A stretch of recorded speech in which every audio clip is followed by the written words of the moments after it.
can't have this. I'm not a con man. How do we con the people of Kenya? We promised to have a bottom-up economic transformation agenda. We promised to put money into people's pockets. Then the little that they have, we remove it, you know? So I am saying that the Kenya government, run by William Ruto, is a criminal enterprise. Statehouse is a crime scene. You have seen Statehouse now has lost dignity. Bribery takes place, you know, in broad daylight, you know, and he doesn't care really. He really doesn't care. All money that was meant for capitation, schools are shutting down. That money has been diverted to Statehouse to bribe people. Money meant for health has been diverted. Lecturers have not been paid. This money is what is being carried in sacks, in choppers across the country. I was unable to be part of that criminal enterprise. And Kenyans must forgive me for that, because that's not what we promised the people of Kenya.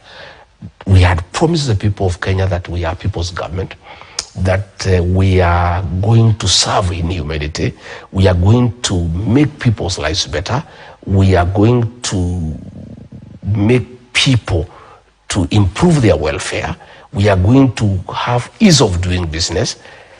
But where we are, my friend, the country is on its knees. We talk about privatization of state resources. You've mentioned KPC to be specific. You say that the valuation was not considered, that this is business because the person who's to buy it is President William Ruto's son-in-law. What evidence do you have to show? Because he looked for me. Absence of evidence showing that you have these as a fact remains being hearsay. As well, you say you are inside as deputy and you knew about this. Why speak now? I have been speaking, and anything I've told Kenyans have come to pass. Anything I've said. I said about Bomas of Kenya, it has come to pass. I said about RSF, it has come to pass. I said President William Ruto has appointed drug barons into his cabinet. I have been vindicated the day before yesterday. Drugs are being smuggled through JKIA. Who in his cabinet is in charge of that? You have seen the photographs. The people who are smuggling drugs through the airport, you have seen their photographs with the cabinet minister. And everybody knows that cabinet minister who is a drug baron. There are two. And I asked William Ruto. He had put me in charge of fighting drugs and alcoholism. When he was appointing these two ministers, I asked him, Mr. President, where does that leave me? How do I continue with this war on drug abuse when I'll be sitting in the same cabinet with the drug barons? That expose that has happened at the airport. If William Ruto has any decorum remaining, he must sack that minister. The evidence is there. The people who are smuggling drugs through JKIA, the photographs with his minister is there. And you can see clearly that the minister is actually the one who is facilitating, you know, the peddling of the smuggling of drugs through the airport, because the drugs that have been caught, the documentation was saying that they are minerals that are going for testing. So the ministry is being used for drug trafficking because the minister has been a drug baron, and it is in public domain. Everybody knows. There is nobody in this country who doesn't know. But William Ruto has no qualm.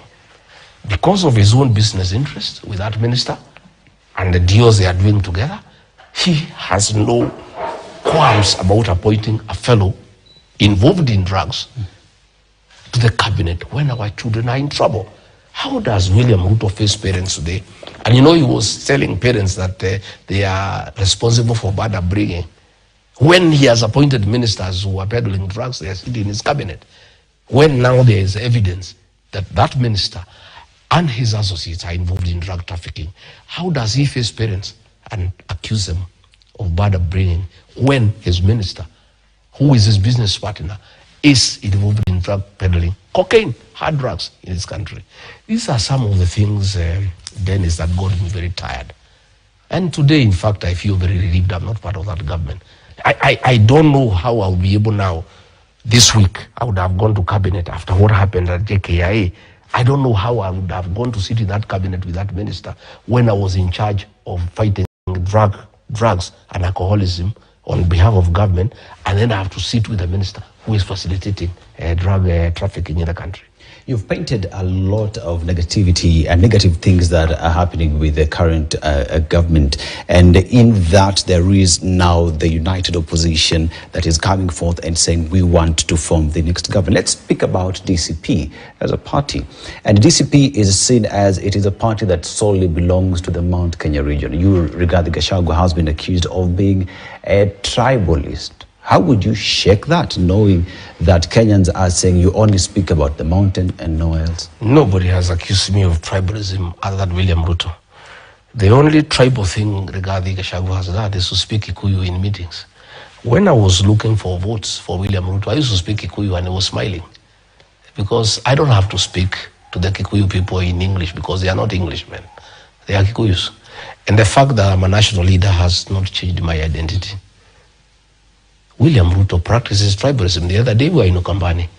He sacked the CEO of Kentraco and replaced with his own tribesmen. If you look at the composition of the CEOs in the country, out of about 250, 92 are from his ethnic community. If you look at all the businesses that have been given in this country, he has given to his tribesmen. If you check, they have advertised for police recruitment. About 10,000 positions. Yet, in every sub-county, in every constituency, they are taking 5. 290 times 5 is less than 2,000. 8,000 positions he is taking and giving his tribesmen. He has been doing the same thing for the military. I was there, I saw it, for the teachers. That is a man who practices tribalism throughout. If you look at Nairobi, the composition of officer commanding police stations, out of 14 police stations in Nairobi, 9 are from his tribe. Despite the fact that his tribe, in terms of numbers, in terms of percentage, they're just down there. So you cannot tell me because William Ruto says I'm tribal. My party, DCP, is a national party. I have a very strong candidate in Magarini, in Kilifi. Kilifi is not in Kirinyaga, it's not in Nyandarua. That is in Coast Province. I have a candidate in Narok Township Ward, in Narok. That is not in Nyeri. I have a candidate in Puruko Ward, in Kajiado. That is not Muranga. I have a candidate in Malava, in Kakamega. That is not Nyanyuki. My deputy party leader, Cleo Malala, is from Kakamega. Kakamega is not Nyeri.